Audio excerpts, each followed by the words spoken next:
Noite aqui. Então, queridos, boa noite. Quase que eu já esquecia de gravar. Mas a gente então vai começar a nossa prática com as preces, depois a nossa prática conduzida. Vai ser uma chamata com foco na mente novamente, tá bom? Eu vou conduzir para diminuir menos ruídos. Mas é uma prática que a gente já fez no domingo, nesse retiro do Dharma todo.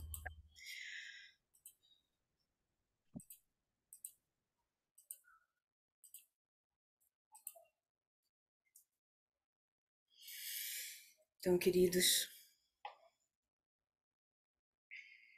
tragam atenção pro corpo, para o ambiente onde você se encontra agora, mas principalmente para esse ambiente sutil do nosso encontro.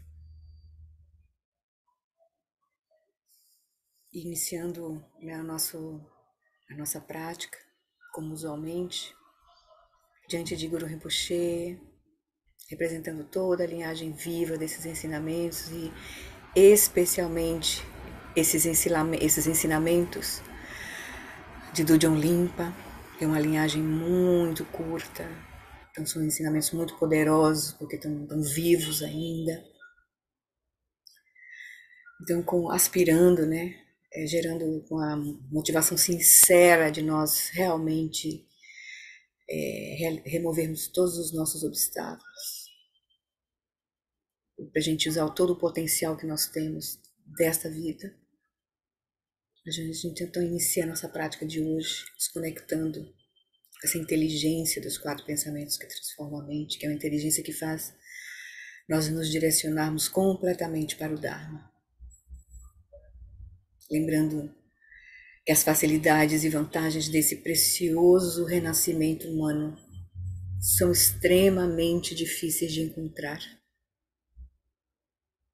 A gente pode ver dois aspectos aí. Primeiro, o aspecto positivo, que é reconhecer as condições favoráveis que a gente cultivou em vidas passadas, nossos méritos, para a gente poder ter essa vida humana, esse corpo humano, essa inteligência humana. E não só isso, as condições para praticar. A gente está numa família tranquila, num país tranquilo, onde o Dharma chegou. Na época em que o Buda veio, o Dharma chegou. O Dharma está aí vivo ainda, né, o Buda realizou, a linhagem permanece viva. A gente encontrou praticantes sinceros, verdadeiros, que são os nossos lamas, que estão nos conduzindo nesse caminho. Isso é maravilhoso.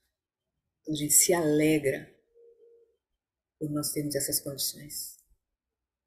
Por outro lado, a gente vê quão difícil é para muitas pessoas, para muitos seres, mesmo né, seres humanos ou seres dos outros reinos, reunir essas condições para praticar.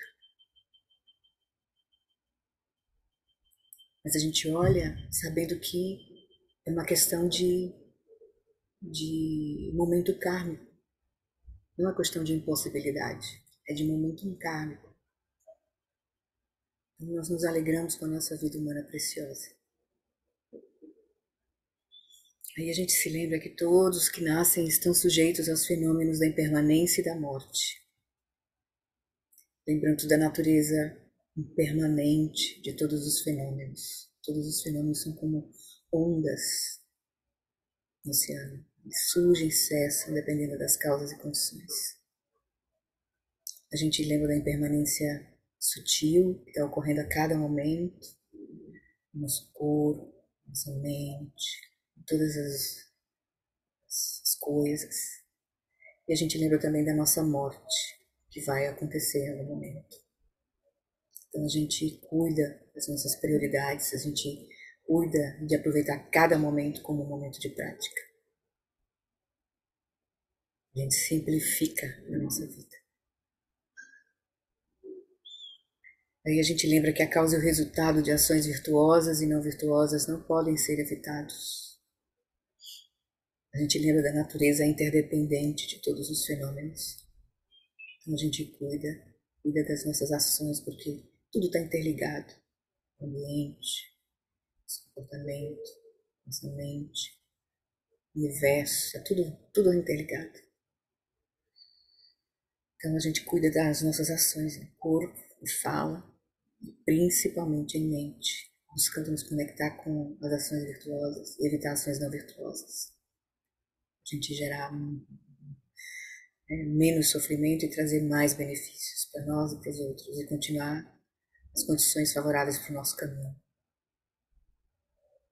Por fim, a gente lembra que a natureza contínua dos 3 reinos do Sansara é um oceano de sofrimento.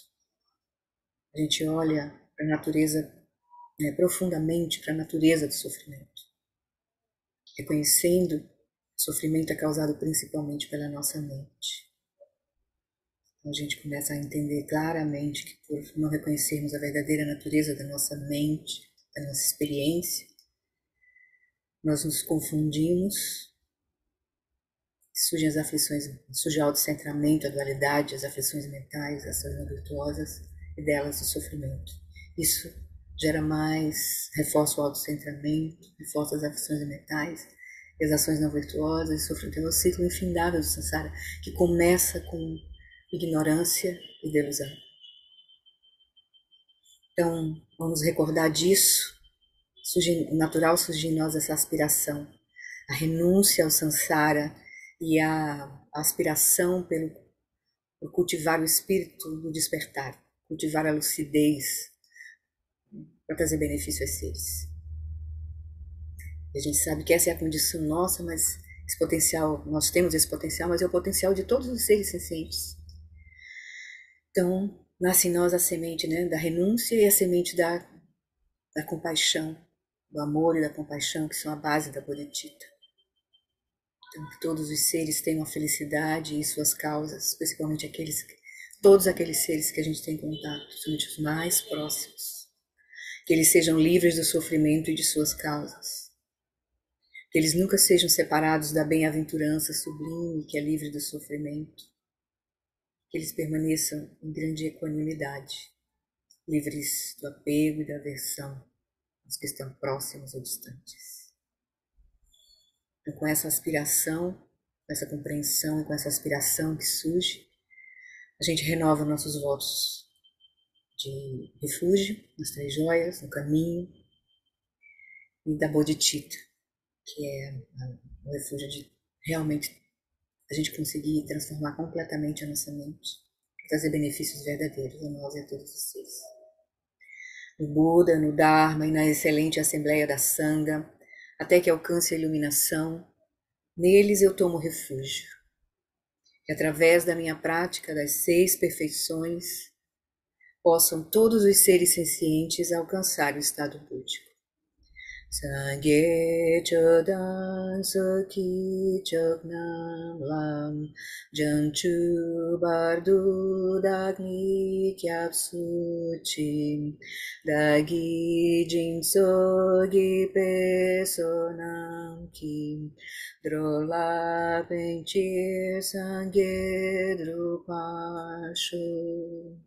Sangye chodam sukhi choknam lam janchu bardu dani kyapsu chim dagi jinso gi pesonam kim drola penchir sangye drupashu.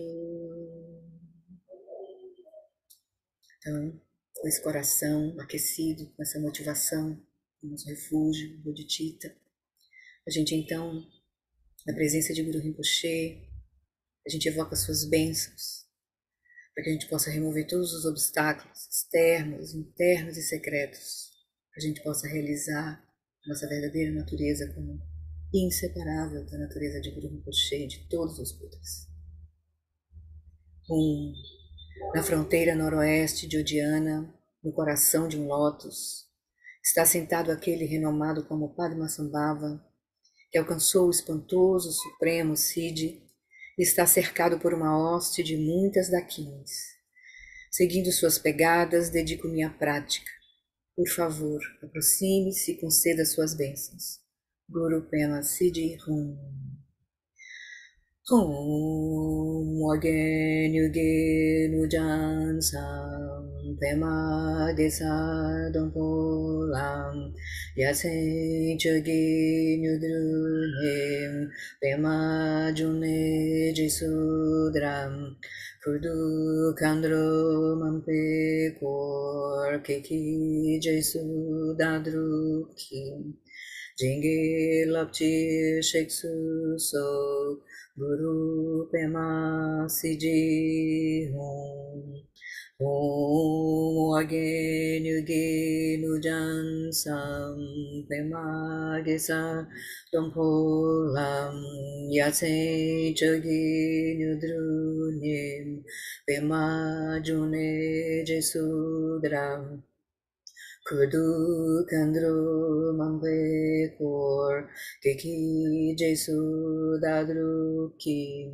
Jingi Lopji Sheksu So Guru Pema Siji Hum.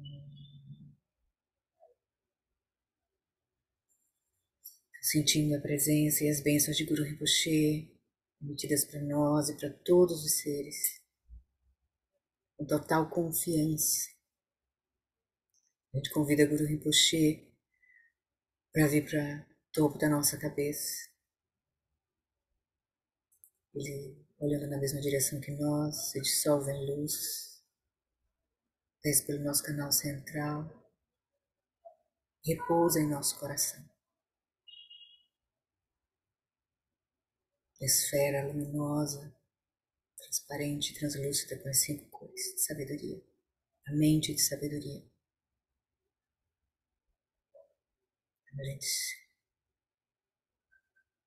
sentindo completamente essa presença dentro do nosso coração. A gente recebe as bênçãos de reconhecer que a nossa mente e a consciência iluminada de Guru Rinpoche se tornam inseparáveis,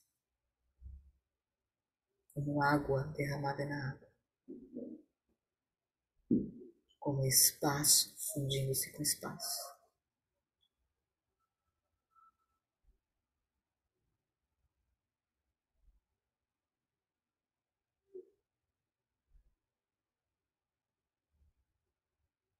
É desse lugar que a gente vai fazer a nossa prática, o nosso estudo hoje, com essas bênçãos. Então, queridos, convido vocês a encontrar uma postura confortável. Vocês podem liberar, né, as suas telas. Deixa eu compartilhar aqui a nossa telinha inspiradora da meditação. Então, encontre uma posição confortável. Solte o ar estagnado, fazendo respirações profundas. Expulsando as tensões desde a base da barriga, né, do abdômen até as narinas, o chakra da coroa.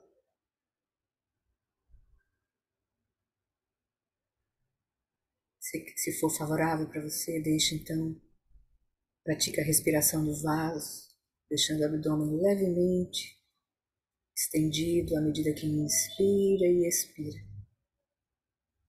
equilibrando o corpo de energia.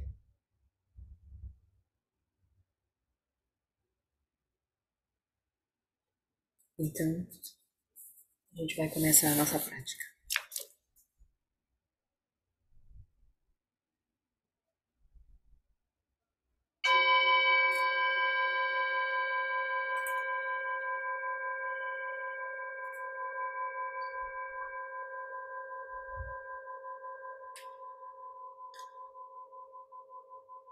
Deixe que o som do sino seja um sinal para você relaxar.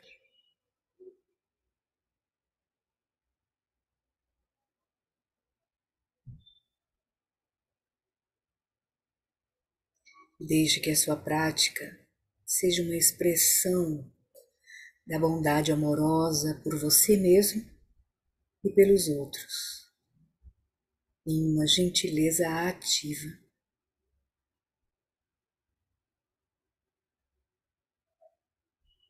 A gente traz essa atitude para a nossa própria prática.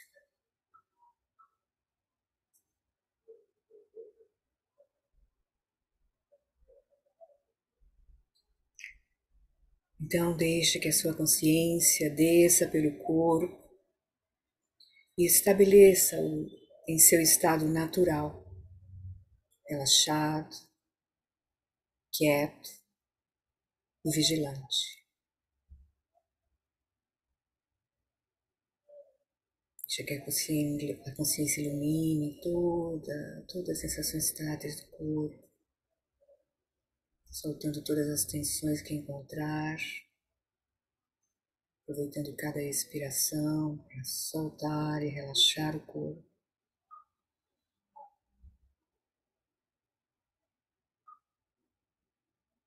E a partir desse relaxamento, com o corpo completamente relaxado, nós experimentamos essa imobilidade, essa quietude, sem perder a clareza.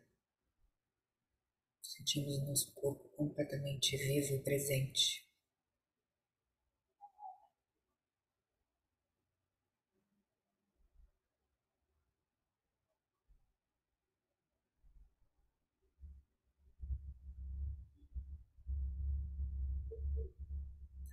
E agora, abra mão completamente do controle da sua respiração.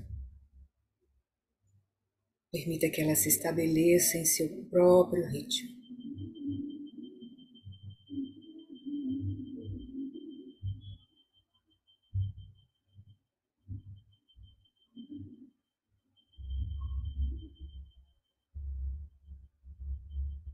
Deixe que sua mente venha para um estado de relaxamento, quietude e claridade, soltando todas as preocupações, ficando clara e aberta no momento presente.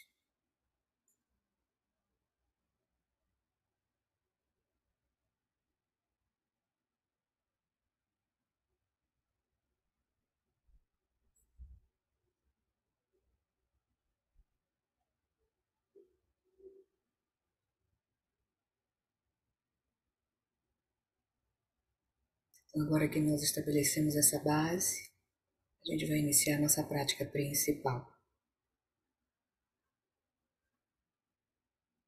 Para isso, deixe seus olhos ao menos parcialmente abertos e repouse seu olhar livremente no espaço à sua frente.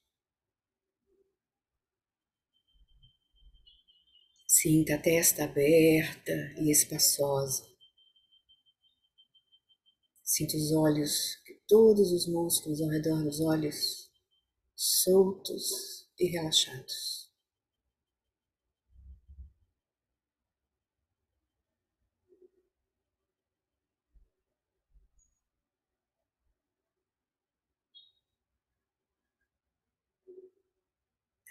E agora, deixando a sua atenção longe dos objetos dos 5 sentidos físicos, ou seja, sem se importar com formas, cores, sons, cheiros, sensações táteis, direcione sua atenção unifocadamente para o espaço da mente. O espaço onde pensamentos, imagens mentais e outros eventos mentais acontecem.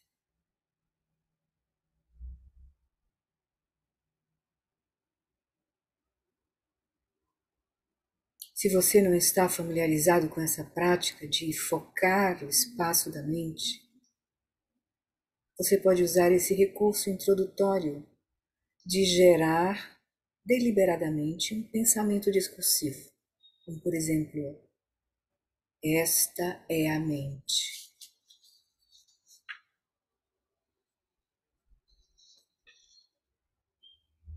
Mas ao invés de pensar a respeito da mente, simplesmente observe o pensamento que você criou. Esta é a mente. E quando esse pensamento acabar, simplesmente repouse a atenção exatamente onde esse pensamento estava. Fique pronto para observar o próximo pensamento, que surgirá por si só. Esteja ali quando esse próximo pensamento chegar. E dessa forma, assim que esse pensamento surgir, esse novo pensamento surgir, apenas observe.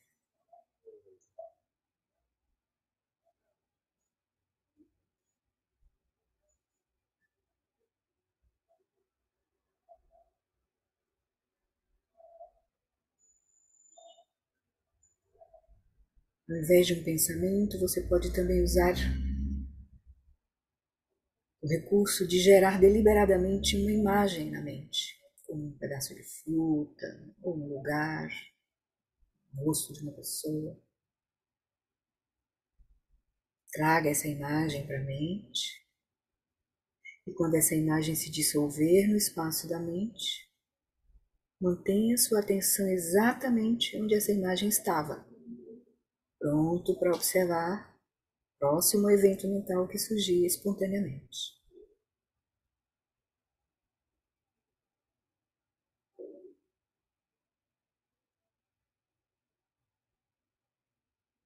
E saiba se sua atenção está focada no espaço da mente, se quando um pensamento surgir ou uma imagem aparecer, você os reconhece imediatamente. Isso porque você está olhando diretamente para o lugar onde o pensamento ou a imagem aparece.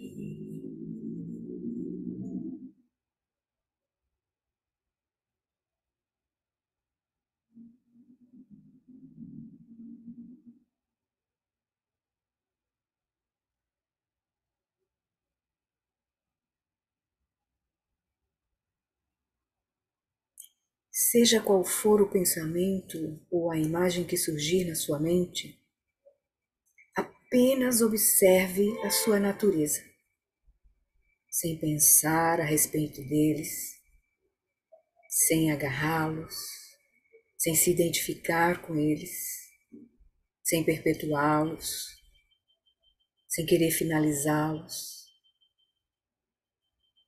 Deixe que eles sejam com emoção. Observe-os a partir dessa perspectiva de quietude. À medida que os pensamentos vêm e vão,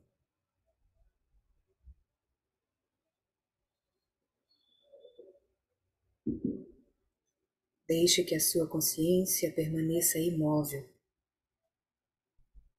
e tenha ciência clara da quietude da sua consciência, enquanto ela observa tudo que surge no espaço da mente.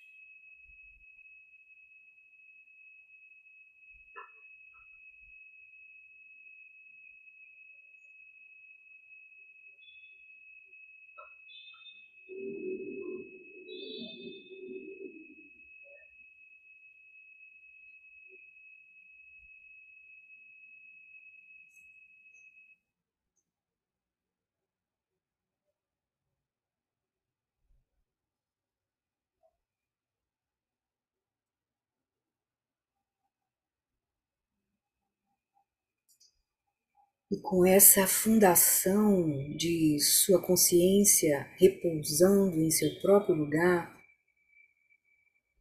claramente distinga entre a quietude da sua consciência e os movimentos da mente.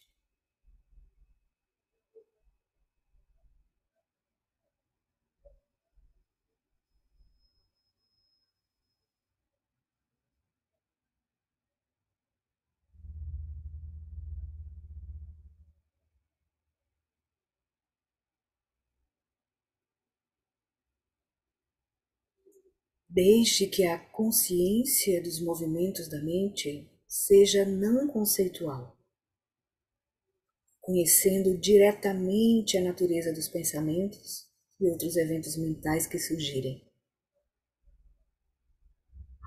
Essa consciência não está aprisionada por pensamentos ou linguagem, ela vê diretamente a experiência.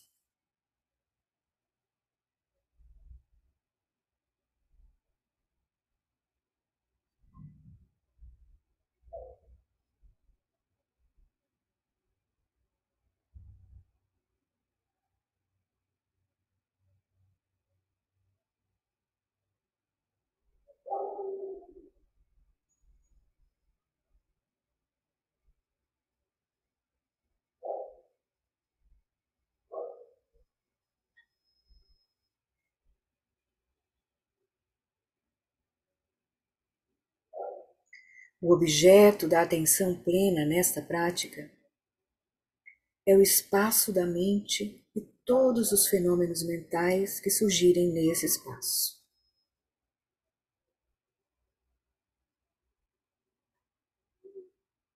E monitore o fluxo da atenção plena com sua faculdade de introspecção, monitoramento.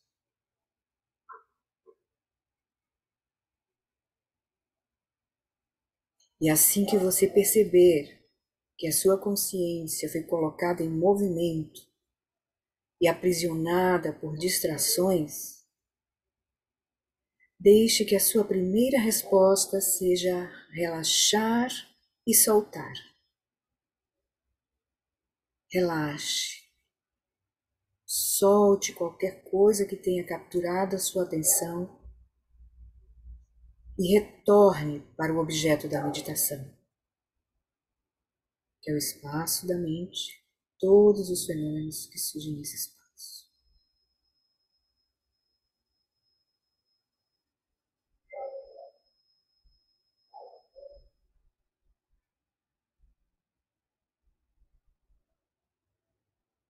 E quando você se sentir perdido, ou sentir que sua mente está em branco ou vagando, refresque a sua consciência, traga o foco da sua atenção de volta para o objeto da prática e mantenha o fluxo da consciência.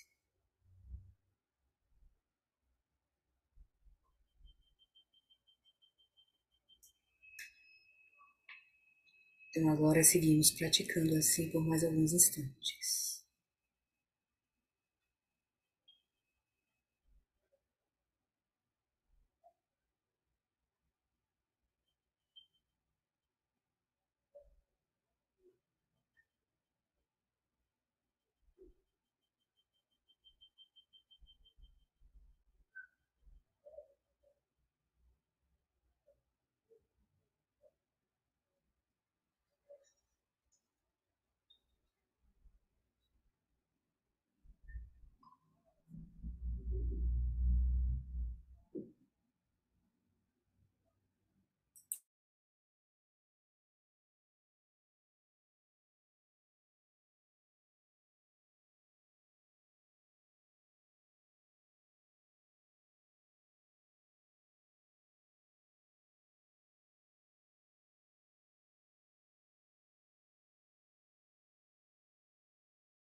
Então, gentilmente vão voltando, mexendo o corpo, trazendo a atenção aqui para o nosso encontro. Tudo bem? Tá cada vez melhor a prática? A gente vai ficando mais relaxado, mais confiante, ou não. Alguém quer compartilhar alguma coisa? Sim. Lori, lógico, esse final de semana eu progredi muito, né? Porque você pratica bastante. Nossa, eu tô Maravilhoso, né? conseguindo fazer. Você sabe que eu até achei que eu não fosse conseguir fazer muito tempo. E eu fiquei assim, extasiada, por exemplo, agora, tocou o sino, eu falei, nossa, já, Já? entendeu? Coisa boa. Então, eu tô vendo que devagarinho eu tô chegando, assim, melhorando um Sim, pouquinho, passo sim. a Tá passo, ficando mas mais tá, tá ficando mais familiarizada, né? Mais relaxada com a prática, né? é, tá Ótimo. bem, tá indo bem, graças a Deus. Muito bom. Muito bom. E eu queria comentar em relação à experiência de estar vendo retrospectivamente.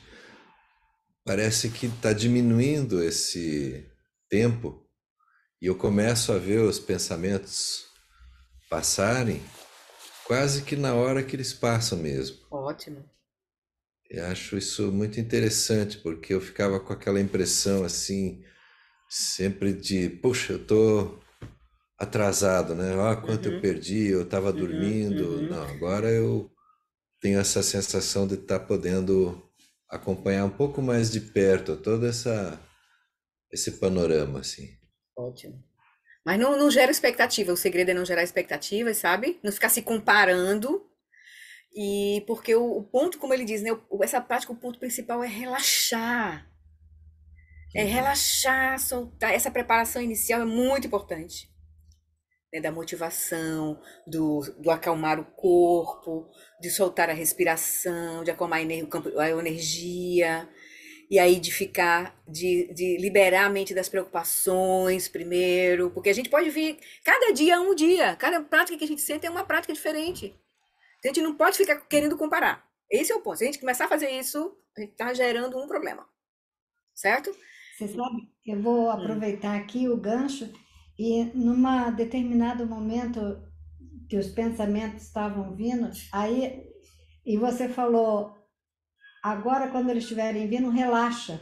E aí eu percebi que eu estava tensa no pensamento, entendeu? Sim, olha que Aí quando eu maravilha. relaxei, aí eu relaxei. Naquele momento eu percebi que o pensamento estava me Já tinha te gerando uma agarrado, né? tensão. Você já tinha, estava seguindo a historinha. Não, o próprio fato de eu estar vendo o pensamento tinha gerado uma tensão. Aí quando você falou relaxa, aí eu relaxei e eu Uhum. vi que aí eu tinha uma tensão, Sim, entendeu? sim, sim, sim. Que eu não tinha percebido só pelo Uhum. fato de ver os Vai pensamentos. ser muito legal. A gente vai, se a gente começar a cultivar essa prática na almofada e depois também no dia a dia, quando a gente levanta da almofada, a gente se coloca, se lembra de estar presente, de estar percebendo, estar presente nessa consciência, né? Nessa consciência quieta que está conosco o tempo todo, seja o que a gente esteja fazendo, e a gente começar a olhar para os conteúdos da nossa mente, nesses processos nossos usuais do dia a dia, vai ser muito interessante. A gente vai, na prática formal, a gente vai começar a ver muita coisa. Aí, quando a gente começa a ver na prática formal, aí já fica mais fácil da gente ver no cotidiano, entende? Porque na prática formal nós estamos no laboratório, na condição mais ideal. No dia a dia, né, a prova mesmo, né?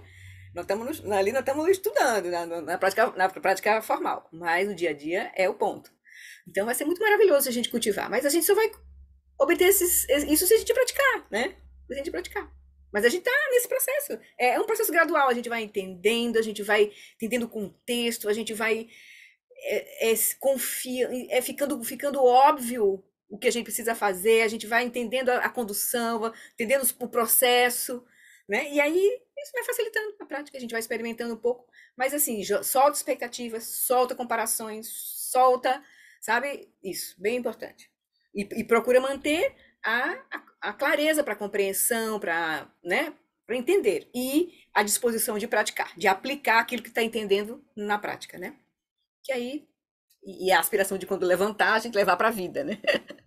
Que aí a integração é muito importante, a gente vai ver aqui, vai ser um dos pontos aqui do nosso estudo de hoje, né? Então, deixa eu compartilhar com vocês só um trechinho do Felicidade Genuína, do Lama comentando essa prática, tá? Eu vou pegar aqui a Felicidade Genuína, página, na edição que eu tenho, que eu acho que é a edição de 2015, é a página 38 e 39. Deixa eu compartilhar aqui. Então, nós estamos no capítulo, página 38 da versão de 2015, Felicidade Genuína. Está no capítulo que ele estava falando sobre estabelecer a mente em seu estado natural, né? O primeiro foi atenção plena à respiração e agora estabelecer a mente em seu estado natural. Aí ele começa, a gente não vai ver tudo, vai ver só um trechinho aqui, tá? E lembrando que às sextas-feiras, de manhã, de 7 às 8, online, para quem puder, se não, fica gravado. A gente vai estar, a gente sempre foca essa prática que a gente está fazendo na terça, e aí a gente conversa um pouquinho mais. Aí eu vou ler um pouquinho mais aí dos comentários na terça, se for o caso. Mas aí a gente aproveita a terça, eu estou fazendo terça de manhã, porque é um outro momento. Nós estamos com uma mente diferente, que é a mente que acaba de acordar. Então, é uma experiência melhor para a nossa prática, já que a gente está, né, nesse processo. E quem for fazer, avisando aqui, quem for fazer depois, que escolha um horário, assim, de manhã, né, assim que acorda, antes de começar o movimento do dia. Então, o Lama diz, nesse capítulo sobre estabelecendo a mente em seu estado natural, a fim de tornar a atenção maleável ou aproveitável, que são os objetivos da prática de shamatha, né? Preparar a nossa mente, tornar a nossa mente dócil, útil para as práticas de vipassana, né? Então ele vai dizer, então, a fim de tornar a atenção maleável ou aproveitável, começamos com duas práticas que treinam a atenção com shamatha, ou quiescência meditativa. Essa atenção tem duas qualidades: estabilidade e vivacidade. Então, nós estamos usando os fatores mentais de atenção plena, que é manter a atenção num objeto sem esquecer, e a vivacidade, e a introspecção, que é outro fator mental que ajuda nesse processo, que faz o quê? Monitorar o fluxo da atenção, para a gente obter as qualidades da prática de shamatha, que é, primeiro, o relaxamento é a base, é a fundação, mas aí a gente vai cultivar essas duas qualidades com atenção plena e introspecção, que é a estabilidade da atenção e a vivacidade da atenção, certo? São essas duas qualidades que tornam a mente, isso na base, tendo por base o total relaxamento, né? Sem tensão nesse processo. Então, essas duas qualidades é que vão tornar a mente dócil, útil, certo? Então, ambas alcançadas pelo cultivo da atenção plena e da introspecção. O primeiro capítulo enfocou a prática de shamatha na atenção plena na respiração. Aqui, nos concentraremos na mente. A gente vai pular para cá. Praticar a atenção à respiração fornece uma medida clara da estabilidade da atenção. Porque ou você está na respiração ou não está, certo? Então, a shamatha com foco na respiração, porque um objeto tem um objeto, né, determinado, né, fora da própria mente, da própria consciência, é a respiração. Então, ela ajuda a gente ver se a gente realmente está conseguindo estabilizar ou não, né? Cultivando a estabilidade ou não. Porque ou você está na respiração, a atenção está na respiração, ou não está. Se você escolhe ficar na respiração, mas 5 segundos depois está distraído, você sabe que a sua estabilidade precisa melhorar. Então, é uma prática que dá um resultado, uma avaliação mais precisa de como está a sua estabilidade. É uma prática sempre boa que a gente pode, nos momentos de mais agitação, de mais tensão, a gente pode cultivar ela, certo? Que vai ser muito favorável para nossas práticas, para a prática de chama de tomar a mente como caminho, ou de consciência da consciência. Sempre vai ser bom, porque nós vamos estar cultivando as qualidades, que é atenção plena e introspecção, e vivacidade, estabilidade e vivacidade, certo? E cultivando esses dois fatores mentais, que é atenção plena e introspecção. Então ele vai dizer, então vamos seguir mais um pouquinho, aí vamos para cá. Ele vai dizer, então, o primeiro passo para desenvolver a estabilidade e vivacidade da atenção, no parágrafo seguinte, lá, ainda na página 38, lá no final da página. Então, no primeiro passo para desenvolver a estabilidade e vivacidade da atenção, é usar um objeto claro para a mente, como, por exemplo, a respiração. Esse seria o primeiro passo. Aí diz, mas nessa técnica de observar a mente, você passa para algo mais sutil, em que a estabilidade e a vivacidade da atenção agora não estão ligadas a um objeto específico. Você traz a consciência para o domínio da mente e então a estabiliza. O quê? Estabiliza a consciência no domínio da mente, vividamente, claramente. Então você vai cultivar estabilidade, vivacidade agora é da consciência. E o que quer que apareça, surge e passa. Desculpa. Isso aqui. E o que quer que. Desculpa, vou voltar aqui para ler a frase que eu cortei. Então, você traz a consciência para o domínio da sua mente e então a estabiliza. A consciência, não é a mente. Estabiliza a consciência, vividamente, claramente. E o que quer que apareça, surge e passa de forma não obstruída. O que quer que apareça na mente, com essa consciência estabilizada e vívida, né, e clara, o que quer que apareça na mente, ela surge e passa de maneira desobstruída. Na cacofonia da mente, ou seja, nesse turbilhão que é a mente, na cacofonia da mente, a consciência em si permanece estável. Usando uma metáfora citada na prática, né, que a gente vai cultivar. É isso que a gente vai cultivar. Em meio aos movimentos da mente, a consciência em si permanece estável. Usando uma metáfora citada por Sogyal Rinpoche, a sua consciência nessa prática é como um anfitrião gentil em meio a convidados indisciplinados. São os movimentos da mente, pensamentos, memórias, né? Impulsos. Os convidados vêm e vão. Podem, às vezes, brincar de guerra, de comida. Mas o anfitrião permanece calmo e sereno, que é a consciência.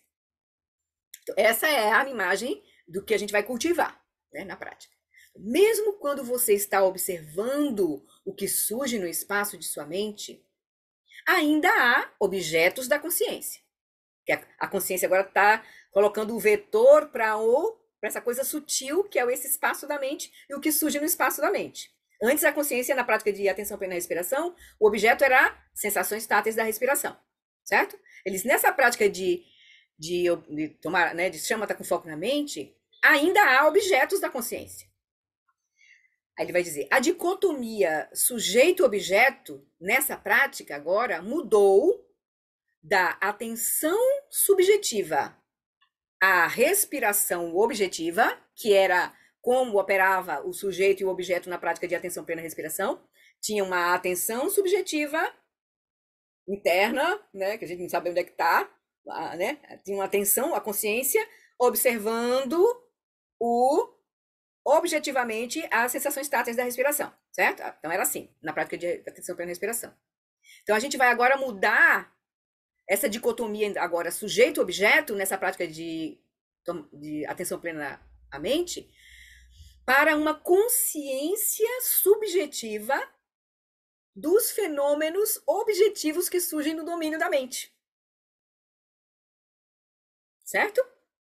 Então, agora, o que é objeto da consciência são aquilo que surge no espaço da mente, no domínio da mente. Então, portanto, você está observando pensamentos e lembranças, né, memórias, imagens, dentro do domínio da mente como objetos da consciência. Porque aqui não é a prática de consciência da consciência, né? Puramente. Nessa prática, a gente vai repousar na quietude da consciência, mas vai observar Porque aqui, na verdade, nessa prática aqui que o Lama está conduzindo, ele não está dando uma ênfase maior. Ele deu, na verdade, né? Ele dá. De você repousar. Você, na verdade, ele está dando a ênfase de você diferenciar a quietude da consciência e os movimentos da mente. Mas não é uma prática do Dzogchen que a gente vai repousar na quietude da consciência, primeiramente, reconhecendo a sua própria natureza, e observar os movimentos da mente com uma consciência, né, sem dar muita atenção. Dá a impressão de que ele não disse isso, né? Mas é isso que a gente está fazendo, de fato. Que a gente não está dando... A gente está olhando o que está surgindo, mas a gente não está perdendo a quietude da consciência. A prática principal da fase 1 do John Limpa vai ser a gente unifocadamente repousar na quietude da consciência em meio aos movimentos da mente. Né? Aqui é como se tivesse a consciência olhando para a mente. Né? E a gente está começando a se familiarizar com essa experiência da quietude da consciência em meio aos movimentos da mente. Né? Então ele vai dizer... E aqui nessa prática a gente não tem as práticas de Vipassana antes que a gente vai fazer na fase 1, para poder reconhecer a natureza da mente, para ir praticar a partir dessa base, tendo essa base de lucidez para a prática de Shamatha, né? Então aqui ele está só falando da prática de Shamatha, ele não está conduzindo o Dzogchen aqui, né? No livro aqui. Então, aí vai lá. Então nessa prática, então, assim como na atenção plena à respiração, então, desculpa, vou voltar aqui. Então, portanto, você nessa prática está observando os pensamentos e lembranças dentro do domínio da mente como objetos da consciência. Assim como na atenção plena à respiração, você pode cultivar a estabilidade e a vivacidade da atenção, mas agora sem controlar a sua mente como você estava fazendo quando praticava a atenção plena à respiração. Na atenção plena à respiração, a gente não soltava, né, os pensamentos, a gente não dava atenção para os pensamentos, a gente ficava na respiração. A gente, né, não queria ver a mente, assim, a gente voltava para a respiração. Né? Nessa prática, você não está tentando modificar, julgar, ou se identificar, ou acabar, né, com o conteúdo da mente. A estabilidade e a vivacidade ainda estão presentes nessa prática. Mas elas são, agora, qualidades da consciência subjetiva que observa, né, a mente, os movimentos da mente. E não dos conteúdos objetivos da mente, que vêm e vão, às vezes de forma caótica. Então, a gente não está querendo estabilizar a mente. Nós temos que estabilizar a quietude da consciência e a clareza da consciência nesse processo. Certo? Então, a mente vai estar lá, a gente não vai fazer nada com ela. A gente também não vai deixar de vê-la. A gente vai olhar sem qualquer intervenção. Né? Como ele diz aqui, sem modificar, julgar, se identificar com os conteúdos da mente. Então, à medida que a sua atenção se torna mais estável, você vai se tornando mais familiarizado com essa estabilidade subjetiva, né, da consciência, mesmo em meio à agitação mental. Sem se identificar com os objetos, sem julgar, sem intervir, sem suprimir ou sem dar poder às atividades mentais. Apenas observe como a mente se estabelece. Certo? Aí deve ter mais um parágrafo que eu queria ler com a gente aqui. Ao observar o surgir e passar dos fenômenos mentais, você já deve ter percebido que há pouca estabilidade. A mente está totalmente preenchida por pensamentos fugazes, imagens, memórias e assim por diante. Você pode se perguntar, então, como é possível atingir a estabilidade, né, da consciência, né, e a clareza da consciência quando a mente está tão turbulenta? Lembre-se de que a estabilidade a ser cultivada aqui não será encontrada nos conteúdos objetivos da mente, mas na sua percepção subjetiva acerca deles. Com isso, quero dizer que você se estabelece na quietude do espaço da mente, mesmo quando esse espaço é preenchido com movimento. Que aqui a gente vai começar a ver que o espaço da mente é o espaço da consciência, de fato. É a consciência mental, Tá dentro da consciência. Não é outra coisa, é a própria consciência, né? Tudo que acontece na mente acontece na consciência, no espaço da consciência, no espaço mental, né? No espaço no caso, da consciência mental aqui. E nós estamos olhando para essa dimensão aqui. Que tem a consciência visual, consciência auditiva, outras dimensões, mas aí não estamos vendo, aí seria, e tem a consciência de todos os fenômenos. É a consciência que aí já não tem mais bordas, interno, externo, né? Bom, então ele vai dizer, então com isso quero dizer que você se estabelece na quietude do espaço da mente, mesmo quando esse espaço é preenchido com movimento. Portanto, isso requer uma estabilidade de não ser carregado por pensamentos e emoções. Além disso, pelo fato de a sua atenção não estar focada em um ponto fixo, a estabilidade da nós estamos olhando para o espaço da mente, tudo que surge no espaço da mente, não tem ponto fixo aí, como no caso das sensações táteis da respiração, tinha um ponto fixo, né? Então, além disso, pelo fato da sua atenção não estar focada em um ponto fixo, a estabilidade da consciência tem uma qualidade de fluxo livre. Certo? Então, só para mais a gente se familiarizando com as instruções dessa prática, né? Devagarzinho, e a gente vai aí, mas isso vai ficando vai fazendo mais sentido para nós quando a gente começar a praticar de fato e começar a ver a possibilidade da quietude, ver a possibilidade ver a não quietude, ou seja, né, a distração completa, o embotamento, né? Começar a ver claramente os movimentos da mente, né? Padrões de pensamento mais grosseiros, daqui a pouco a gente está vendo pensamentos mais sutis que a gente nem percebia.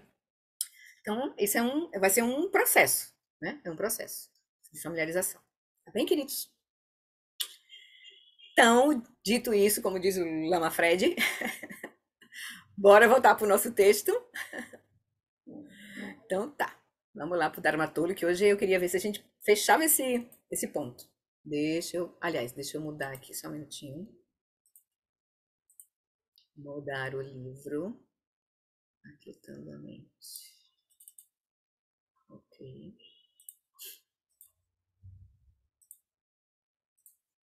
Então, nós estamos ainda na pergunta no capítulo, né, da pergunta da faculdade da vacuidade, né? A pergunta da grande vacuidade limitada, que ele está querendo que o mestre ensine, né? Como é que conceda as instruções essenciais profundas para que possamos alcançar de fato o estado de perfeita e completa, de perfeição completa do Buda Samantabhadra em uma vida e em um corpo. Ele já explicou o caminho veloz da grande perfeição, deu um contexto, e aí agora ele vai falar das qualificações de um aluno da grande perfeição. A gente vai ler de novo aqui, que a gente tinha lido no finalzinho do encontro passado. Então, em geral, para ingressar neste veículo da grande perfeição da clara luz e colocá-lo em prática, você deve possuir todas as seguintes características: crença no Dharma e no seu guru. Primeiro ponto que ele botou aqui. Confiança inabalável no caminho. Atenção plena e sincera sobre a morte e convicção de que todos os fenômenos compostos são impermanentes, todos os fenômenos que surgem de causa e condições, né, com tudo é assim, são impermanentes, de modo que você sente pouca atração pelas atividades mundanas, contentamento a respeito de alimentação, riqueza e divertimentos, insaciabilidade pelo Dharma, devido a grande entusiasmo e determinação, e integração da vida com a prática espiritual sem reclamações. Então, vamos lá para os comentários do Lama, para esses seis qualificações que o John Limpa apontou, que o Vajra Nascido do Lago apontou. Ao distinguir as coisas que devem ser tomadas literalmente daquilo que é provisório, descobrimos os temas centrais do Dharma. Então, isso vai ser um amadurecimento nosso. À medida que a gente vai entendendo, vai estudando, a gente vai sabendo aquilo que é provisório no ensinamento e aquilo que é definitivo, que a gente pode tomar como definitivo, literal, né? eles surgem de forma bastante clara nesse texto, esses temas. Os temas incluem bodhicitta, a realização da vacuidade, são temas que devem ser tomados literalmente, né? daquilo que é provisório. Então, os temas incluem bodhicitta, a realização da vacuidade, a natureza de Buda, né? A natureza última, e a possibilidade de superar as aflições mentais. Isso aqui a gente deveria tomar como literalmente, ele diz. Somente porque tudo isso aqui é ressaltado nesse texto.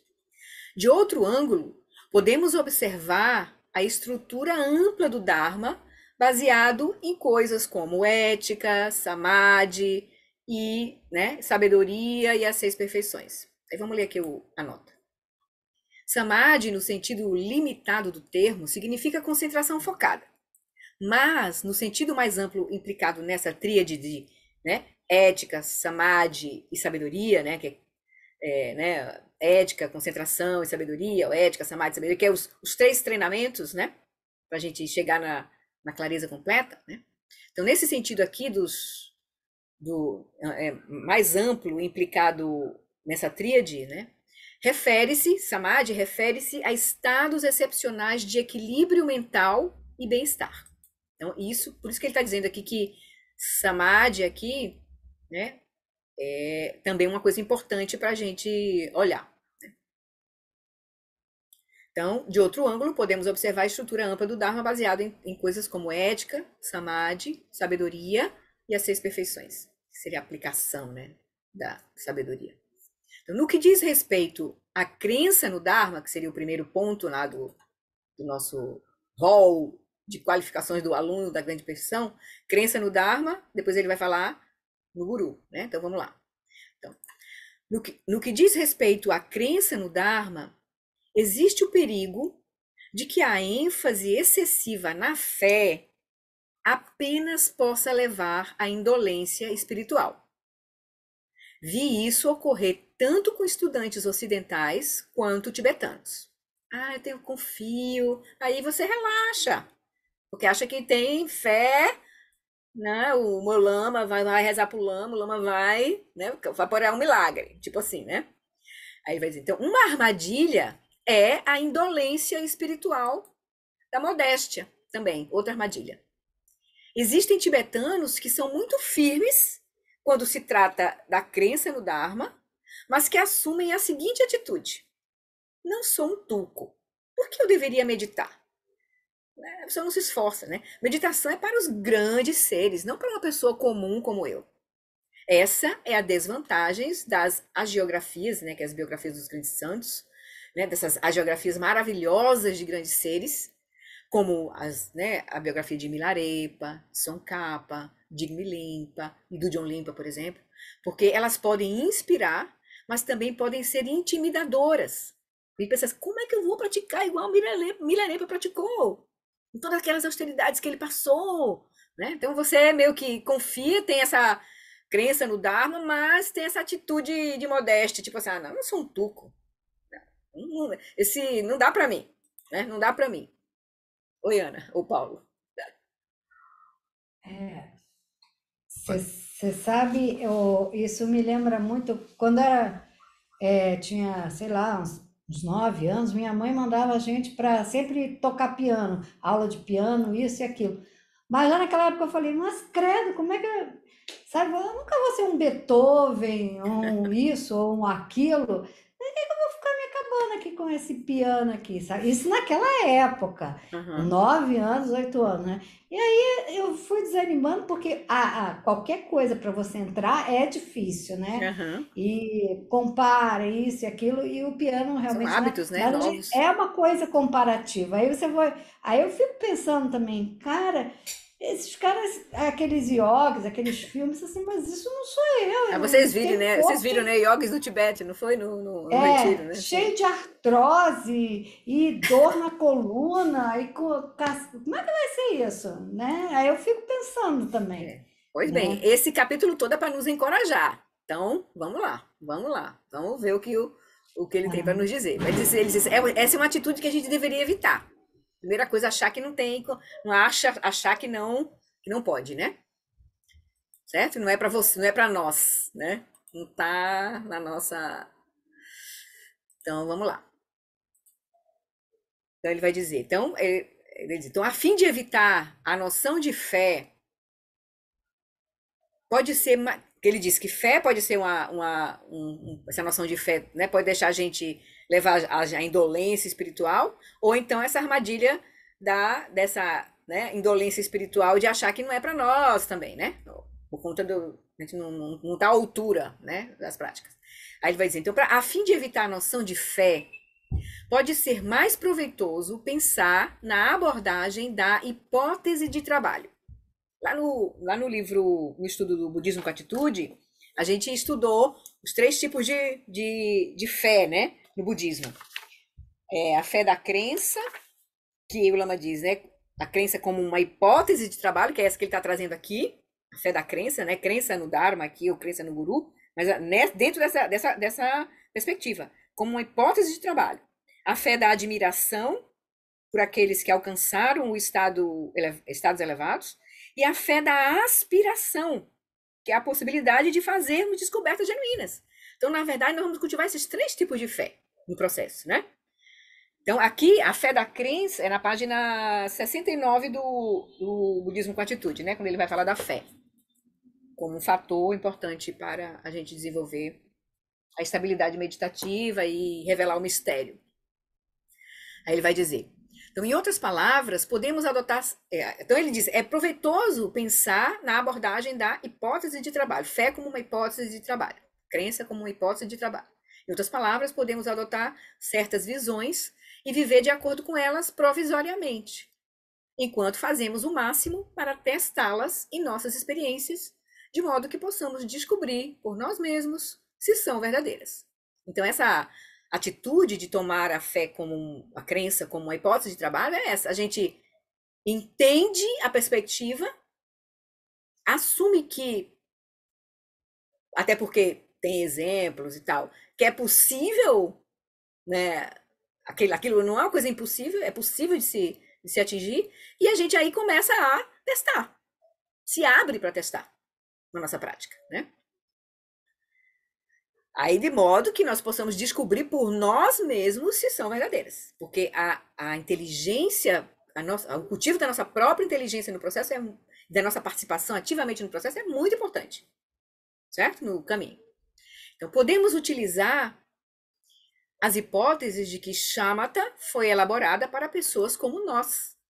De que a ética também foi elaborada para nós. De que a bodhicitta é algo a ser cultivado por pessoas como nós. Trabalhamos com a hipótese de que podemos realizar todas essas coisas. De acordo com Sua Santidade Dalai Lama, se praticarmos como os grandes seres do passado, alcançaremos as mesmas realizações. Ele gosta de usar Milarepa, né? Se praticarmos como Milarepa, atingiremos as realizações de Milarepa. Então, essa é uma abordagem pragmática da crença. Começamos de onde estamos, muito pé no chão, com a visão, que a gente vai aos poucos ir descortinando, na verdade, né?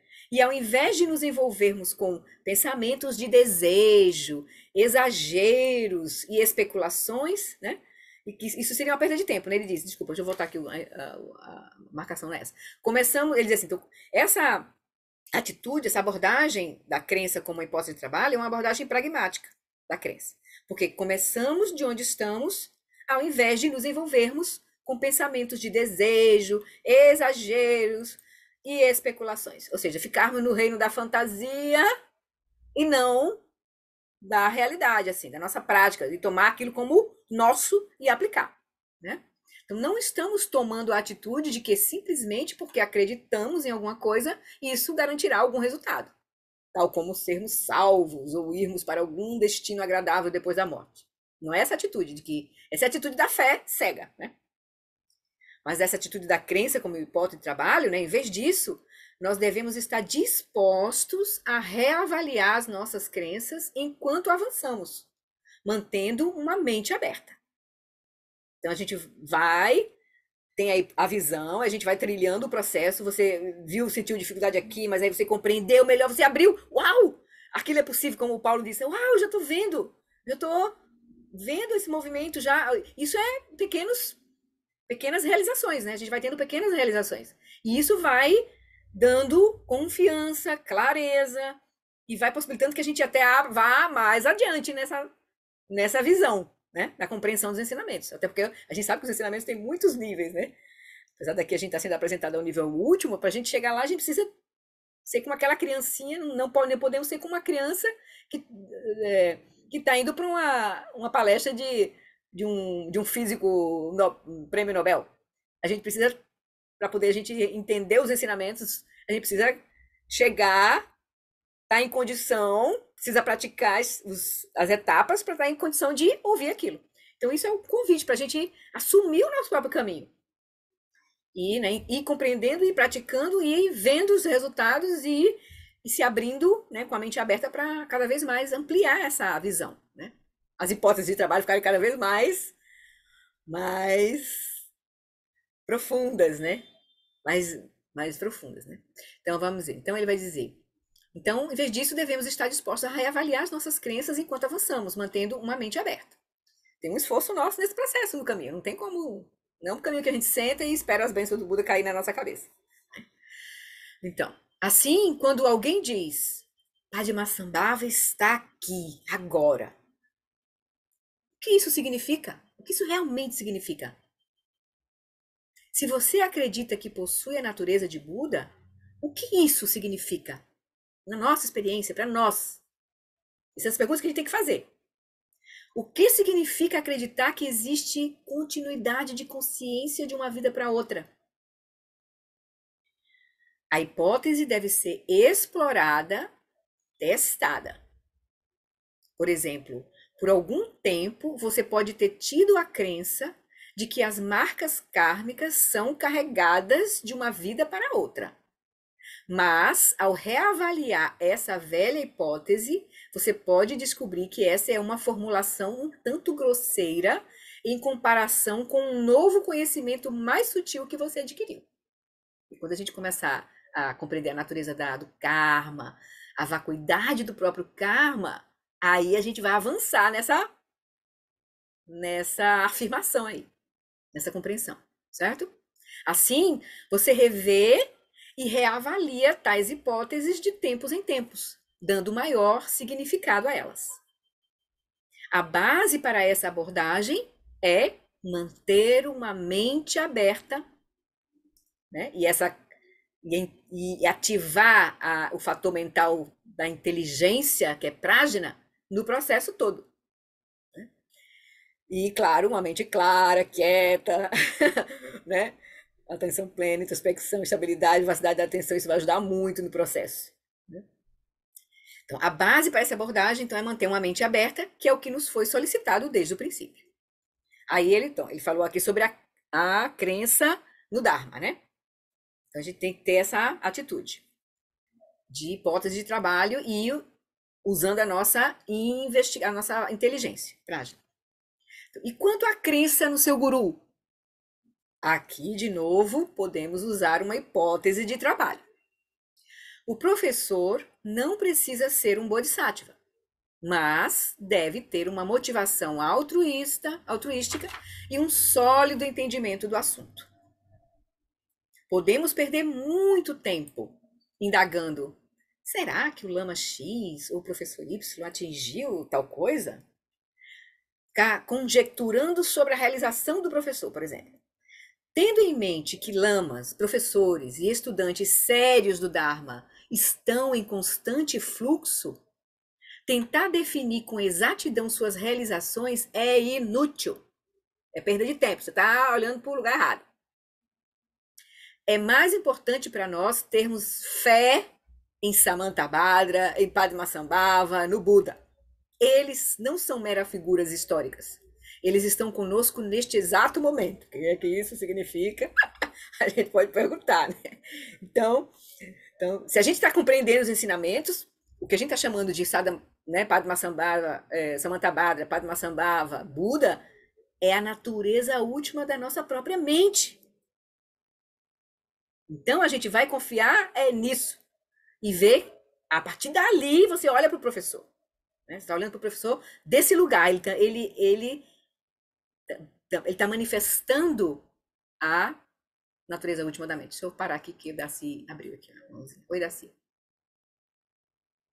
Não, aí ele está apontando, a meu ver, para a não dualidade, para a não separatividade. E na confiança de que, Tomando isso como hipótese de trabalho, né? Tomando isso como uma tomando hipótese de isso como trabalho. hipótese, porque você só pode Isso. Senão a gente não está ultrapassar a realizando. confiança se você tiver a experiência direta, né? É uma hipótese de trabalho.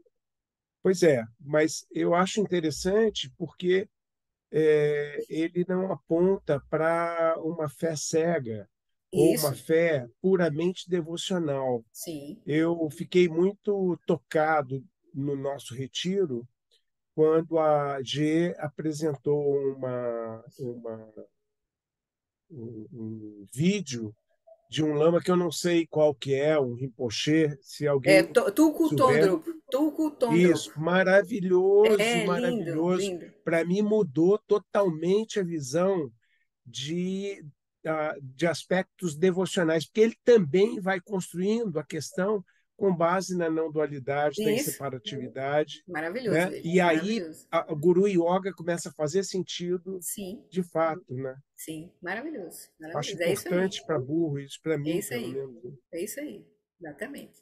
Então, vamos voltando lá para o Lama Alam. Então ele diz, então é mais importante para nós termos fé em Samantabhadra, em Padmasambhava, no Buda. Eles não são meras figuras históricas, eles estão conosco neste exato momento. As qualidades necessárias para recebermos ensinamentos de Padmasambhava, o do Buda, o de Samantabhadra, o Vajranasi do Lago, que a gente está recebendo aqui agora, são a abertura de coração, receptividade ao ouvir e fé na presença da lucidez, né? No caso aqui, Padmasambhava, mas da lucidez. Então, se Padmasambhava ou o Buda Shakyamuni forem nossos verdadeiros gurus, qualquer professor qualificado pode nos trazer as bênçãos e a sabedoria deles. Porque a gente vai estar repousando nesse reconhecimento, olhando para o professor desse lugar. Né? E a gente vai avaliar, aplicar e ver se faz sentido. Né? A gente já viu isso quando estudou aquele texto de Seracandro sobre as preliminares, e o Lama deu essa sugestão. Quando você for falar com o mestre, você faz a pergunta e você faz a pergunta a partir desse lugar, para Samantabhadra, a partir dessa consciência primordial, você coloca pro mestre, aí você escuta o que o mestre disse, aí você traz para sua prática e você tenta escutar desse lugar mais amplo. Se o que ele está dizendo faz sentido. Se fizer sentido, você aplica. Se não fizer sentido, você não aplica. Entendeu? Então, assim, você tem que usar a prática nesse processo. Sua própria experiência, sua própria inteligência nesse processo, sua própria realização nesse processo. Então, ele vai dizer, portanto, então, qualquer professor, se a gente estiver olhando, né, realmente se fiando, né, em Padmasambhava, no Buda Shakyamuni, como nossos verdadeiros gurus, qualquer professor qualificado pode nos trazer as bênçãos e a sabedoria deles. Portanto, verifique as qualificações e a motivação do professor. Avalie se o professor tem um conhecimento que você não tem, ou possui uma realização que você ainda não atingiu. Esse é o mínimo que eles precisam ter. Precisam ter compaixão e estar mais à frente do nosso caminho do que nós. É claro que se você não acredita que a motivação do professor é altruística, então você deveria encontrar outro professor. Ponto. Precisa ver essa confiança. Você precisa sentir isso. Né? Então, claro que pode ser uma falha da sua visão, mas está sendo o seu obstáculo. Então não adianta, se você não tem como conversar, como trocar, e aquilo só está gerando mais confusão para você, e você vê outras perspectivas em outro mestre, você segue com outro mestre, certo? Até que depois você pode até retomar e rever aquela posição sua, mas naquele momento não adianta você ficar, né, insistindo numa coisa que não está fazendo você andar, né? Você precisa ter essa confiança. Então, adicionalmente, as duas qualidades básicas que um professor deve possuir, intenção altruística e um conhecimento sólido do Dharma, adicionalmente, essas duas qualidades, são necessárias 3 qualidades da parte do discípulo. Vejam que interessante. A primeira é a perceptividade. Ou seja, aí ele vai chamar de novo a inteligência, né? Assim, acompanhar cuidadosamente com atenção clara. Aí tem os fatores de atenção que a gente vai cultivar. Quanto a gente tem mente clara e atenta, mais a gente vai perceber, vai entender, vai compreender, certo? Então, a primeira é perceptividade. Acompanhar cuidadosamente com atenção plena. O que está acontecendo em minha mente, em minha fala, na fala das outras pessoas? Estou acompanhando o que está se passando, o que está sendo dito, o que está acontecendo, né, no processo todo, né, ao nosso redor? Um aluno que não é perceptivo não é um discípulo adequado e não alcançará a iluminação. A segunda qualidade é a aspiração de colocar os ensinamentos em prática. Você não está recebendo ensinamentos apenas para acumular conhecimento, porque o lama é carismático, porque seus amigos estão indo, ou por qualquer outro, né, desses motivos. Você está junto ali do lama, está ouvindo, porque você realmente quer praticar. Do contrário, estará desperdiçando o tempo do professor. E o Lama Ala é danado nisso. Ele é muito perceptivo. Aluno também é bem assim, né? Claro. O que é uma coisa grave. Se você está desperdiçando o tempo do professor, é uma coisa grave. A terceira qualidade, então, a perceptividade, intenção de praticar. E a terceira qualidade é assistir aos ensinamentos sem preconceito. Principalmente o preconceito de acreditar que as suas ideias são verdadeiras sem questioná-las. Ao passo que qualquer acessão diferente de suas crenças é vista como suspeita. Então você já chega com um vaso contaminado para ouvir. Então isso também não é uma atitude de um praticante, de um bom praticante. Você tem que chegar com a mente aberta, disposto a ouvir. Aí você vai refletir. Não é que você vai acolher e aceitar. Não, você vai ouvir. É diferente, né? Ouvir primeiro. Então, em outras palavras, é imperativo ter uma mente aberta, disposta a reavaliar criticamente até mesmo suas pressuposições mais queridas, aquelas que a gente está agarrado, que pode ser exatamente os nossos obstáculos, né? Essas 3 qualidades, perceptividade, intenção de praticar verdadeiramente e mente aberta, assim como as necessárias em um professor, que é, né, a intenção altruística e um conhecimento claro, né, do que ele está fazendo, são cruciais. Para entrar nesse caminho, nesse veículo, né, ou seja, no caminho veloz da grande perfeição da clara luz, é veloz porque é a grande perfeição da clara luz, certo? Você não só precisa dessas qualidades, como deve afiá-las, aguçá-las. Então, dê um passo adiante. Uma vez que Dudjom Limpa está dizendo que se você tem essas qualidades, está em condições de seguir esse caminho, adote autoconfiança de que você é um vaso verdadeiramente adequado para os ensinamentos. A seguir, examine-os e veja se você tem pontos fracos, áreas que poderiam ser melhoradas. Aprimore-as, use inteligência. Assuma isso como hipótese de trabalho e veja, então, o que está obstaculizando, o que pode ser melhorado, certo? Então, aprimore-as e retorne à afirmação. Esses ensinamentos são para mim.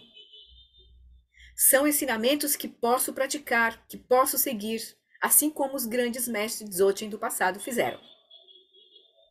Certo? Então, esse foi o segundo ponto. Confiança inabalável, né? Confiança inabalável no caminho. E a gente vai construir assim, com a nossa inteligência. Prajna. Então, agora vai para o terceiro ponto, que é a atenção plena e sincera sobre a morte. O que é, então, a atenção plena e sincera quanto à morte e qual é o valor disso, para ser um requisito, né, de um praticante? Essa virtude é posta em prática ao se viver com a morte como pano de fundo mental, e às vezes em primeiro plano, ficando-se muito à vontade com isso. Esse reconhecimento coloca as coisas em foco preciso, como a TT estava colocando ali, né? Que ela visitou um asilo agora, viu? As condições das pessoas, né? Como as pessoas podem chegar a ficar com as mentes completamente aprisionadas e tal. E a gente não sabe o que pode acontecer conosco, nem quando. Então, a minha irmã estava vindo em um dia de maio de 2008, de um churrasco na casa do meu irmão, indo para casa feliz, ia se encontrar com o namorado e ia para uma procissão de Corpus Christi, porque ela era católica.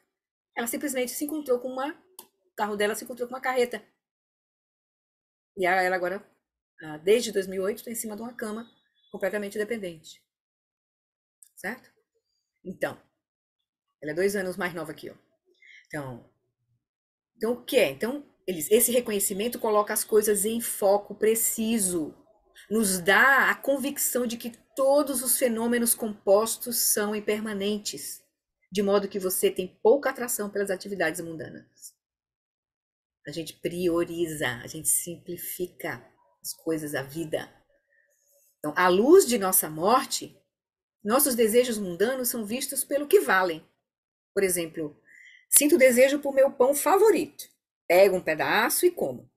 Em circunstâncias normais, convencionais, isso pode ser significativo para mim. Ai, fico feliz, né? Ai, meu corpo está sendo bem cuidado, sei lá. Aí, diante da morte, isto é completamente irrelevante. O quanto eu comi de pão de massa azeda nesta vida não será algo com que eu vá me importar quando estiver morrendo. A partir dessa perspectiva, todas as preocupações mundanas são igualmente destituídas de valor. Se nossos desejos de riqueza, luxo, boa comida, elogios, reputação, afeto, aceitação por outras pessoas e assim por diante não valem nada diante da morte, então o seu valor absoluto é exatamente esse. Eles não deveriam valer muito na vida, né? Além disso, mas ele depois vai fazer ali umas condenações a seguir, né? A gente se ir para um outro extremo. Além disso, qualquer coisa prejudicial que tenhamos feito na busca de interesses mundanos terá um impacto negativo. Então, mantenha essa perspectiva da morte, do que é realmente valioso para nós, considerando que a nossa morte poderá chegar a qualquer momento. Então, existe, porém, o outro lado da moeda, que é exatamente o que a gente pode correr para um outro extremo. Assim como podemos nos exceder em interesses mundanos, também podemos ir a outro extremo, excedendo-nos em austeridade. Se estabelecemos metas ascéticas excessivamente elevadas para a nossa prática, podemos criar obstáculos e até mesmo nos ferir física e mentalmente. Então, também a gente não vai para esse outro extremo. Nem o extremo, né, materialista, nem esse extremo nada importa. Aí você vai para uma coisa muito apertada, né? A prática fica muito apertada, o caminho fica muito apertado. De fato, confortos materiais podem ser um auxílio para a prática. É bom ter uma casa confortável, onde você se sente à vontade, onde a sua mente se expande, onde você pode se acomodar e praticar o Dharma. Se precisa ir daqui para lá, o que há de errado em ter um automóvel confiável? Também pode haver lugar para luxos. Às vezes você fica cansado e precisa de uma pausa, alguma distração, ouvir um pouco de música, por que não? O mesmo é válido para os prazeres da amizade, da natureza e também do sexo. A menos que tenha feito votos monásticos, não há nada de errado nisso. Não se pode negar a beleza da intimidade, do calor humano, do amor, que podem ser compartilhados nesse contexto.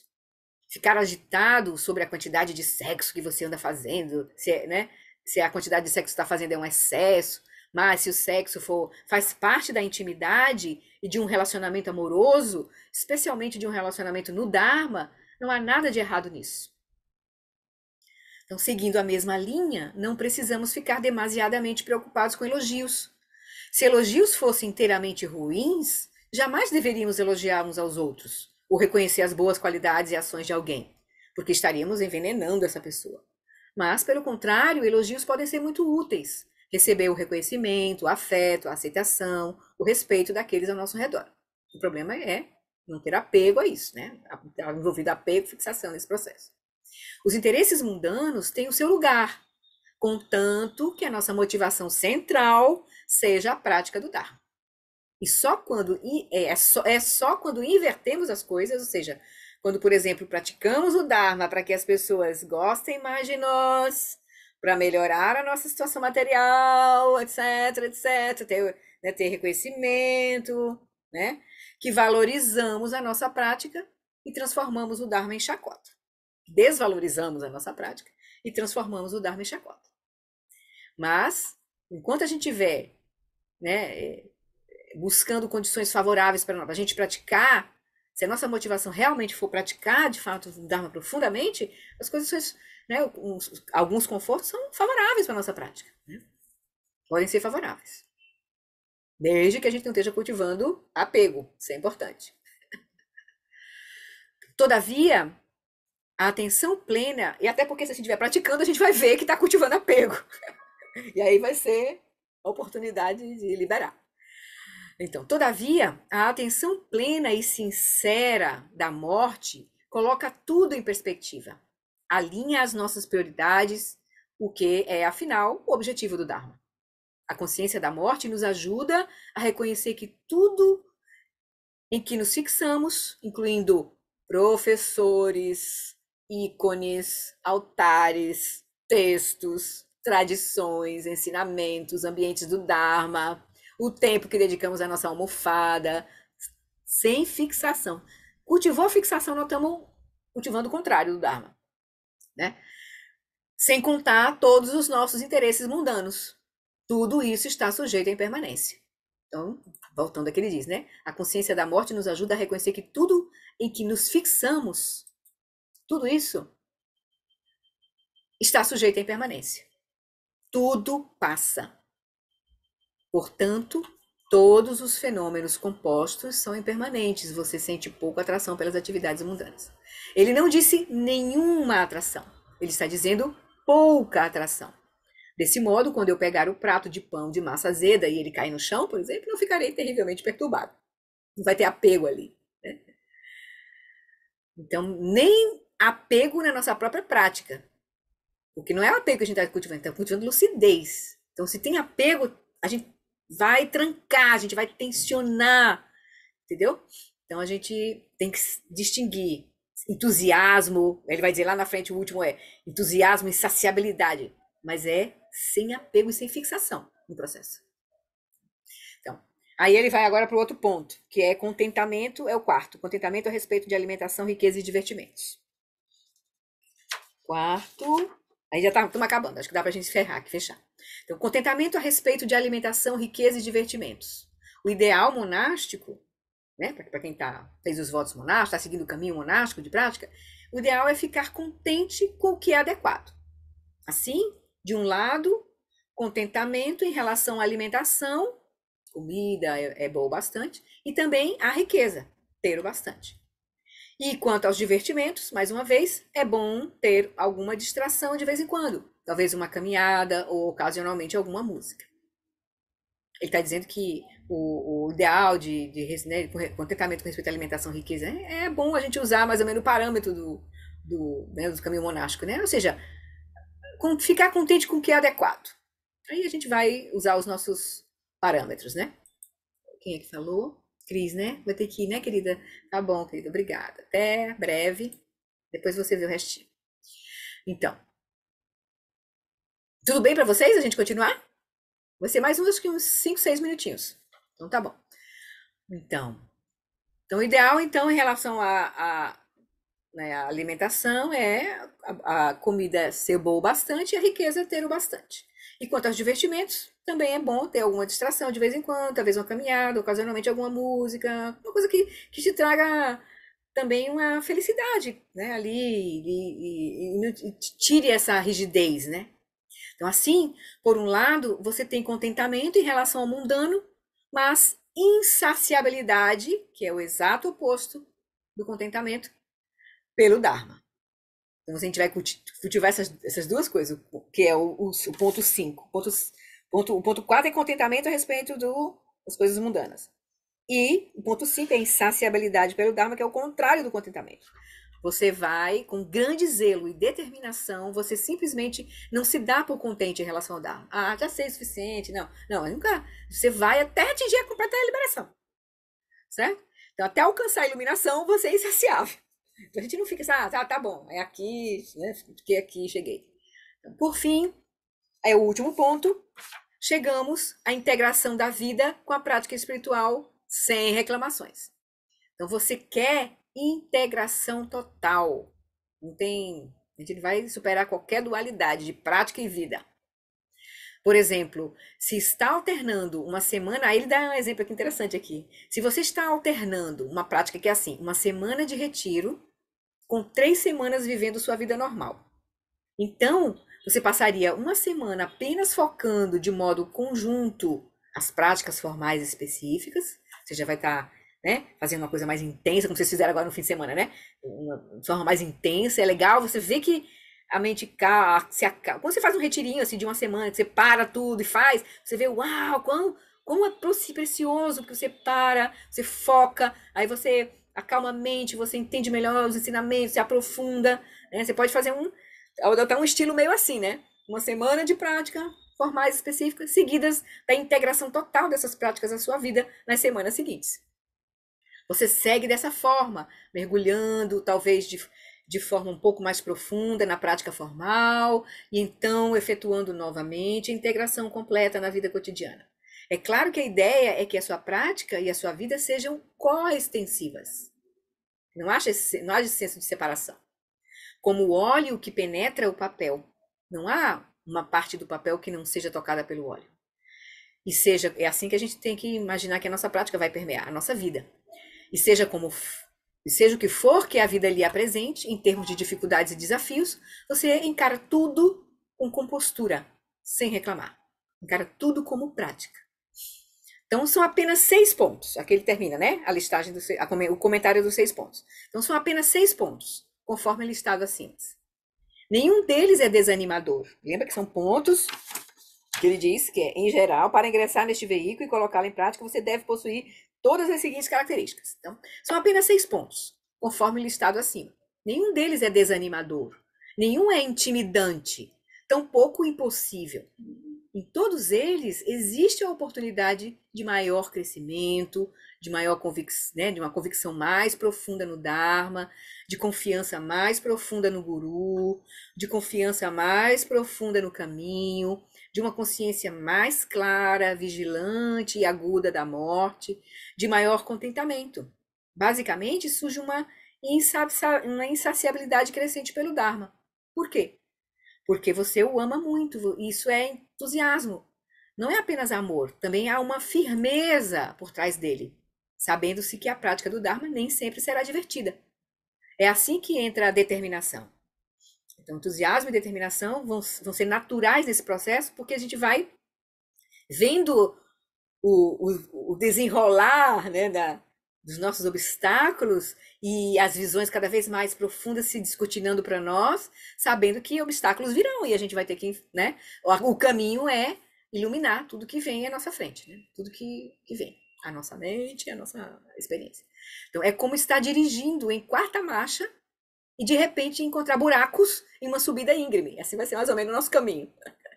Tem hora que vai fluir assim, né? Mas tem hora que vem um buracão assim bem grande. Você só cruza a subida esburacada com uma determinação pura e com fé no significado do Dharma. Tem que buscar a base, né, da marcha. Mais cedo ou mais tarde, a situação se alivia e o entusiasmo retorna. Nem sempre você estará praticando alegremente. Viu, Tetê? Né? A gente 100% gente. Simplesmente não é assim que funciona. Todavia, o fundamental é que você siga voltando ao entusiasmo jubiloso como seu estado básico. Os seres sencientes sofrem de uma miríade de formas. Sofremos por depressão, ansiedade, aflição, tristeza, desespero. No caminho do Dharma, o sofrimento pode ser magnificamente significativo. Na verdade, vai ser o caminho também, né? Vamos usar tudo como caminho. Ao invés de avançar, desviando de todos os buracos da vida, você toma todos os sofrimentos que surjam em seu caminho, até mesmo alguns, até mesmo catalisados pela prática do Dharma, e ele vai enumerar mais à frente tudo que pode acontecer na nossa, os nhamos que pode, por exemplo, no cultivo de Shamatha, depois no cultivo de Vipassana, ele vai seguindo nas outras fases, apontando os obstáculos que podem surgir, e aí como você ultrapassar. Então, desse modo, mesmo em meio ao sofrimento, mesmo quando a desgraça, o conflito, a luta interna ou as aflições mentais parecem dominar a sua mente, preenchendo o espaço da mente, capturando e escravizando, mesmo assim, a sua mente é maior do que tudo isso. Eu amo essa frase e a considero muito significativa. O espaço de sua consciência é maior do que o espaço de sua mente complicada. Essa prática está nos convidando essa prática que a gente está fazendo, né, a ver isso. Né? Isso não significa que a mente não esteja aflita. Você apenas a enxerga de um ângulo mais amplo, da quietude da consciência, né, inicialmente. Onde depois a gente vai aprofundando né, e vai encontrar a própria natureza última, né? Onde uma voz dentro de você consegue dizer. Então você apenas enxerga a sua mente, né, aflita de um ângulo mais amplo. Onde uma voz dentro de você consegue dizer: ah, estou vendo, minha mente está aflita. Ah, estou vendo, isso é tristeza, isso é desespero. E assim por diante. Isso aconteceu comigo em diversas ocasiões. Agora, uma experiência do Lama. De vez em quando, eu tinha algumas horas de depressão enquanto estava em retiro. Eu me indagava sobre o quanto aquilo poderia durar. Sentava, observava e via. Isso foi depressão. Agora está diminuindo. Tão logo diminuía muito rapidamente. Às vezes, a depressão era grande como um rinoceronte. Deixa eu tirar aqui. Era grande como um rinoceronte. Preenchia uma grande parte de minha mente, mas nunca ela toda. Então eu dizia: ah, isso é depressão. Ou, ah, isso é euforia.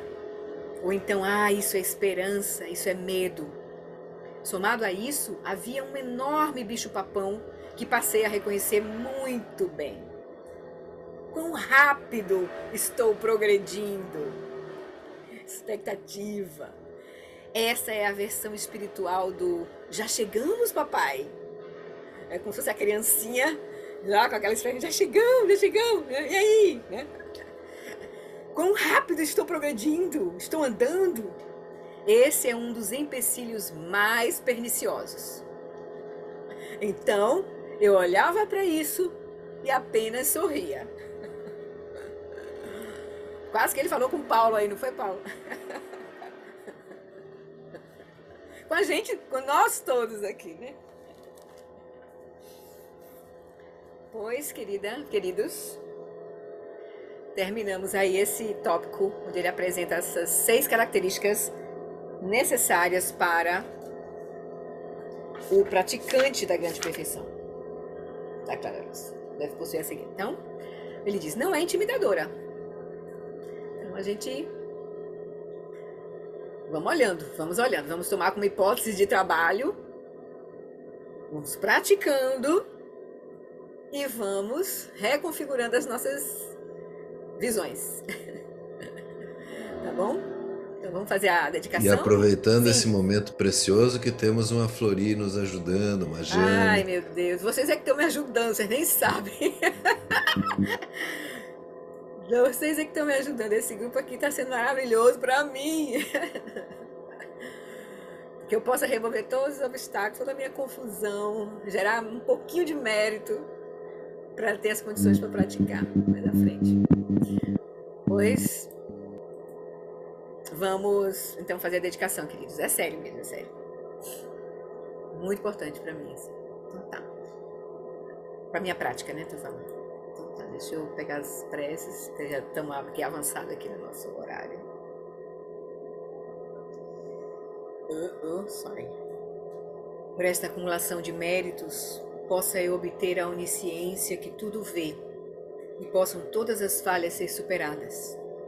Que das ondas revoltas e turbulentas do nascimento, velhice, doença e morte deste oceano do Sansara, possa eu liberar os seres. Tem uma limpeza aqui na minha rua, que vocês estão ouvindo o barulho todo aqui. Sonandi tanchesi panim Tomnene pedranam panjeshin que ganati balon trupaim si petsoledro ardro arsho. Que o professor Shakyamuni, o grande Vajradhara, e aquele que sustenta os mistérios de todos os jinas, Padmasambhava, possam firmar os pés de lótus daqueles que sustentam os ensinamentos e fazem com que os feitos do Buda brilhem como o sol e a lua. Aquele que derrama uma grande chuva de amor sobre seres em terras distantes e sustenta-os com o néctar dos ensinamentos do Buda, aquele ilimitadamente afortunado, o grande ser conhecido como Alan Wallace, possa sua vida ser longa. Em Jambudvipa em geral e especialmente no Ocidente, você ilumina os ensinamentos dos jinas como a luz do sol. Ó Mestre, possam sua longevidade e seus feitos ser muito extensos, e possa você guiar todos os seres no caminho da liberação. A extensiva tradição da transmissão de Padmasambhava é a escola da tradução antiga da grande perfeição. Do John Limpa é o sustentáculo desses ensinamentos da essência definitiva. Que seus profundos termas possam ser preservados pelo estudo e pela prática, para que não diminuam até o final da existência condicionada. Por essa virtude, possa eu rapidamente realizar o Lama de Odiana e possa eu conduzir todos os seres, sem exceção, a esse estado de realização. Gewadi Nyududa Orgin Lama Drugyune Droatikya Malupa Dei Salagopa Show. Muito bom. Então, queridos, boa noite, boa semana. Boa noite, noite, obrigada. Até breve. Obrigada. Obrigada, Florinha. Boa prática, hein? Obrigada, Florinha. Boa noite, pessoal. Obrigado a